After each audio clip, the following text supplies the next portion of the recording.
এই ফ্রাইং প্যানটা তো ক্রাফটারদের কাছে খুবই পরিচিত একটা জিনিস। আমিও অনেকবার দেখেছি এটা, আর প্রত্যেকবার ভেবেছি বানাবো, তো ফাইনালি আমি বানিয়েই ফেলেছি নিজের কিচেনের জন্য সুন্দর একটা অ্যাস্থেটিক ডেকোর পিস। আর আমি এটা খুবই ইজি প্রসেসে বানিয়েছি, তোমরা একটু ভালোভাবে দেখলেই তোমরাও বানাতে পারবে।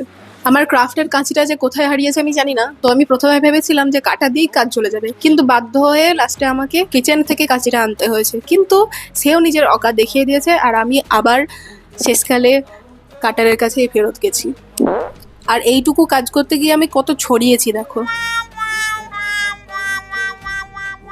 এবার সব পিসেসগুলোকে একসাথে চিপকে নিয়ে ফ্রাই প্যানের শেপটা দিয়ে দিতে হবে। এবার সসপ্যানের শেপটা বানানো হয়ে গেলে আমি এখানে কালার করে নিয়েছি। আর আমার কাছে অনেকদিন ধরে এই সুপার ক্লেগুলো পড়ে থেকে থেকে শুকিয়ে যাচ্ছিল, অলরেডি শুকিয়ে গেছে, তবুও আমি যেমন তেমন করে চেষ্টা করে এটাকে রিইউজ করেছি। আমার কাছে যেহেতু সাদা ছিল না, সেই জন্য আমার কাছে যা ছিল আমি সেই দিয়ে বানিয়েছি, আর পরে তার উপরে রং করে নিয়েছি। তোমাদের কাছে যদি ওই কালারেরই সুপার ক্লেগুলো অ্যাভেলেবেল থাকে তাহলে তোমরা সেটাই ইউজ করবে। আমার ছিল না, সেই জন্য আমি ওটাকে পরে কালার করে নিয়েছি।